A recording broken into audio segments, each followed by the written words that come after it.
Welcome back to Bearcats Mean Business. Today's episode is all about project management and the upcoming Project Management Institute Summit at the Lindner College of Business. On November 8th, the Lindner College of Business is hosting the annual summit of the Institute's Southwest Ohio and Dayton Miami Valley chapters. Lindner Assistant Professor-educator Steven Jones and Lindner Senior Ryan Baillie are here to discuss their passion for project management, the project management opportunities afforded by Lindner and UC, and how students and professionals can each benefit from attending the summit. Welcome, Steven and Ryan. Thank you. Thank you. Guys, let's start with your project management why. Ryan, what's your why for your interest in the project management field?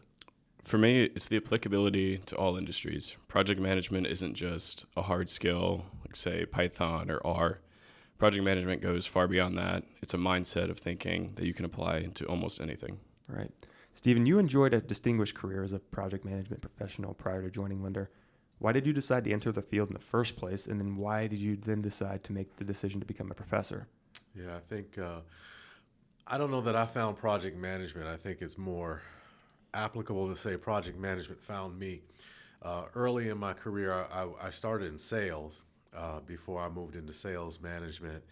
And what I found was there was an opportunity to improve the efficiency of my teams. And as I improved the efficiency of my teams, ultimately we were more successful. So this is kind of how I got into project management. And I really stuck with it because I saw the ability for its value in continuing my career across multiple industries. So to go from telecommunications to IT services to contact management to consulting and now in higher ed, you know, what I realize in hindsight is that project management is one of those skills that will allow you to maintain your value and your value proposition as a professional throughout all the unforeseen changes that will happen in our economy.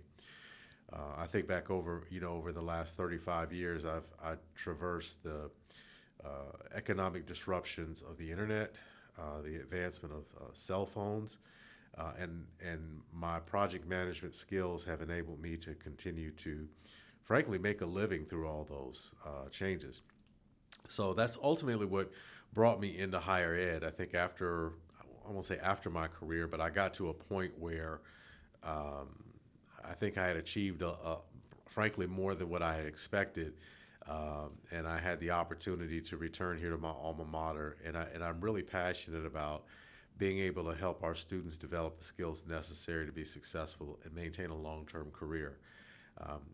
I don't know if we are always intentional about that, as higher educators, but for me personally, I recognize the importance of being able to have an adaptable skill set that's going to enable you to maintain a career throughout all the unforeseen changes that are going to come through your professional lifespan. All right. And I think your response leads into my next question, Steven. So you're also the academic director for Lindner's undergraduate operations management program. What's the essence of that program, and what careers are you striving to prepare students for? Yeah, that's a good question. Fundamentally, what I'm trying to do is help the students develop the skills necessary to maintain a career over 30 or even 40 years without knowing what that's going to bring. And so as the academic director, my focus is identifying ways we can make our major of operations management more valuable in that we are helping the students become more valuable in the marketplace. So when they graduate, they're able to consistently earn higher starting salaries, be more desirable by candidates, and give them the mentality and understanding of how you create value. Because one thing that will not change in our economic landscape or any business landscape is the necessity of being able to create value. And if you know how to do that, regardless of what changes may come, you're going to continue to be able to maintain a position and frankly maintain a value position in the marketplace. Ryan, operations management is not one of your not two, but three majors. Can you provide some examples of in-class and sort of out-of-classroom experiences that have positively impacted your academic journey? Yeah, absolutely. I mean, he's sitting right next to me, Professor Jones, in his Lean Kaizen class, OM 5086.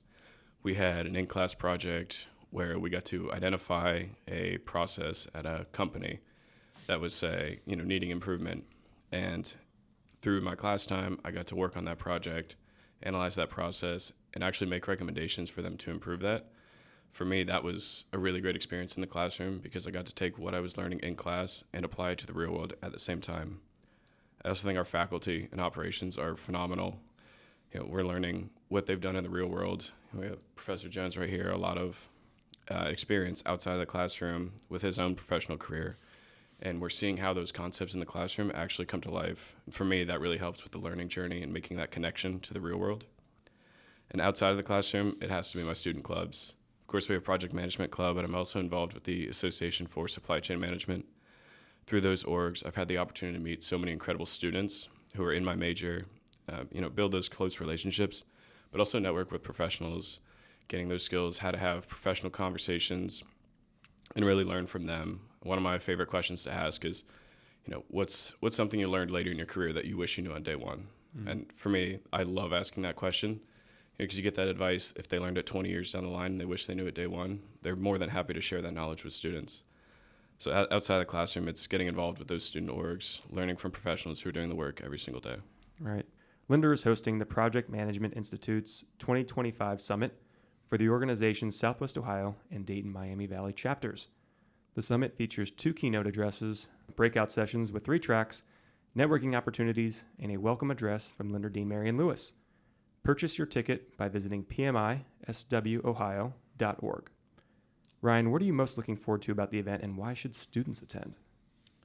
For me, I'm looking forward to the opportunity at getting in front of project management professionals. As the president of the student org, we're constantly looking for the next set of speakers or what skills that we can provide to our students through different events. We love doing those hands-on events. Is there a workshop a professional wants to run where we can give those students those real skills outside of the classroom? And for students, it's the networking, learning what professionals are doing. One of the key highlights of this year's summit is AI. We hear all about AI all the time. This is an opportunity to learn from those professionals how they're actually utilizing these tools. All right. And Steven, what are you most looking forward to, and why should project management professionals attend? Yeah, I'm probably looking most forward to, one, I reconnect with some professionals, folks that I've worked with for years, some folks I trained in other companies that I was a part of. I also look forward to the opportunity for my students to meet some of these professionals, to help them build out their professional network, and for the professionals to be able to identify their next wave of talent. As Ryan mentioned, as he is the president of our project management, student-led project management club, they're constantly looking for the next wave of leaders. So are our business professionals, and I think this is a great opportunity for those 2 worlds to connect. I'm also really excited to see and learn from other professionals who are really, on the bleeding edge of how AI is changing project management, to understand what they're doing. And these are things that I need to learn in order to incorporate in my classes so that what we're teaching our students is always currently valuable and applicable to give them a strategic advantage when they begin to launch their career and go out into the marketplace and look for their first job. Steven, you're also overseeing a session which is entitled Leveraging Generative AI for Enhanced Project Efficiency. Tell us more about that. Yeah, so I'm also not just a professor, I'm also a student. Mm-hmm. I'm currently enrolled in our AI certificate program, which eventually will be a master's in AI. And what I've learned in these classes is how to build artificial intelligent agents. Basically, an AI agent can do anything task-wise, software-wise, that a person could do.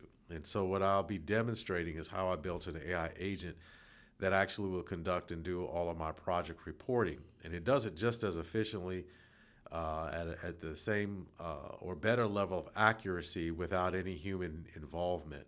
And for a project manager, you spend approximately about a third of your time doing project reporting and communicating. And so to be able to automate that level of work gives you a competitive advantage because now you're able to be that much more efficient and do that much more work. All right. And Ryan, as we mentioned, you're the president of the UC Project Management Club. How is your organization getting involved with this? Yeah, so we'll be providing volunteers for the summit. We have a lot of professionals coming in who it's their first time at Lindner, so we'll help them navigate the building. We're also going to have a booth set up. So any listeners out there, if you want to learn more about the UC Project Management Club, feel free to stop by. We'll be set up in the atrium. And my favorite part about getting involved, we are doing a lot of marketing for the PMI Southwest Ohio chapter.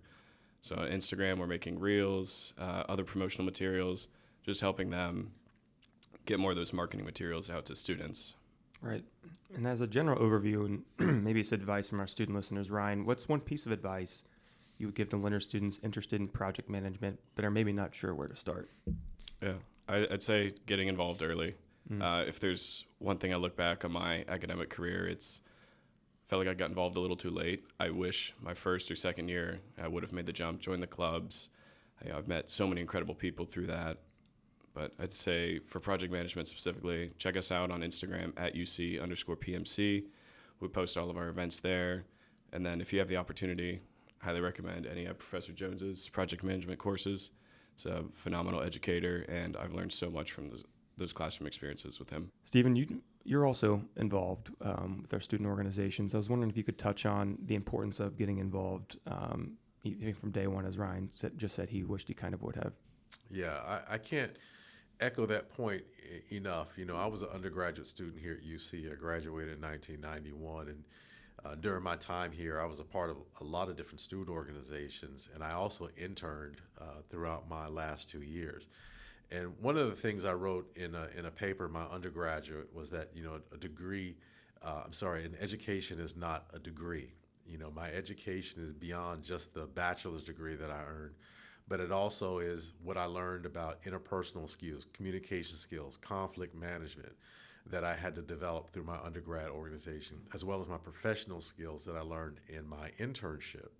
So I would encourage any and every student to approach their college experience not only in the classroom, that is important, but also to ensure that they have the opportunity to develop their interpersonal skills and leadership skills, as well as their professional skills through co-oping, in order to be the most well-rounded candidate possible and really position themselves to be successful long-term in their professional career. Cool. All right. And Steven, what's a common mistake young professionals make in project management, and how can they avoid it? I would say there's fundamentally the biggest common mistake is just the fear of making a mistake. I try to adopt a philosophy that, you can make a mistake, just don't repeat a mistake, because you learn from the mistake. And so either we can't lose, we either win or we learn. And I think that's one. And the second one, I guess, to almost go along with that is not adding to their network or not really connecting with professionals and assuming that more seasoned professionals don't want to have a business relationship with you, when I believe it's quite the opposite. And so I think that, that's kind of two, but they go hand in hand. And I would encourage any young professional, simply don't be afraid to make a mistake. Just learn from them and move forward, because nothing great happens when people don't step outside of the norm or their comfort zone. All right, gentlemen, let's close with 3 rapid-fire questions. Ryan, I'll start with you. Number 1, what's your favorite project management tool or software? I love the Vertex 42 Gantt chart templates through Excel. Steven? That's funny. Actually, mine is, it's not so much a tool, it's the ability to ask the right question. Right. In order to really be effective in managing a project, you've got to ask the questions that sometimes other people won't ask. And while there are many tools out there that you can use, and honestly, right now, ChatGPT is one of my favorites, but knowing the right question to ask, even with an AI tool, you still have to know the right question to ask. Sure. I'll jump back to you on question 2, Steven. What's one word to describe project management at Lindner? I think it's an evolving practice. I think the organization is still coming to understand just how ubiquitous the skills are, how applicable it is across any and all majors, not just within Lindner, but across the university as a whole. So I really see it as evolving. Okay. Ryan? So for me, interactive, looking at it from the student club perspective, where we have professionals come in, we have hands-on workshops, and then the classroom, getting to take those concepts and applying them to a real project. All right, we'll close with this one. Tough question. Ryan, last one. Dream project that you'd love to manage? That's a tough one. I'd say anything at an airport. And I've been an aviation nerd most of my life. I think airports are super fascinating. Anything to do with how, if you look at the cargo perspective, anything that has to do with cargo flow, incoming traffic, anything like that in an airport would be super fascinating. I like that. Steven? Well, Ryan will get a kick out of this one because he knows I'm a Peloton addict. So pretty much anything Peloton related, if it was in the studio, a new product, that would be my dream. Managing product development for a new Peloton piece of equipment. That would be my dream project. Okay. I like those two great answers to close. Well, that's a wrap on today's episode of Bearcats Mean Business. My thanks to Steven Jones and Ryan Baillie for joining me today to talk all things project management and the Project Management Institute's 2025 Summit for the organization's Southwest Ohio and Dayton Miami Valley chapters. Be sure to subscribe, leave a review, and share this episode with someone who's ready to take the leap at Lindner. Your feedback helps more Bearcats discover the show. Until next time, keep showing the world how Bearcats mean business.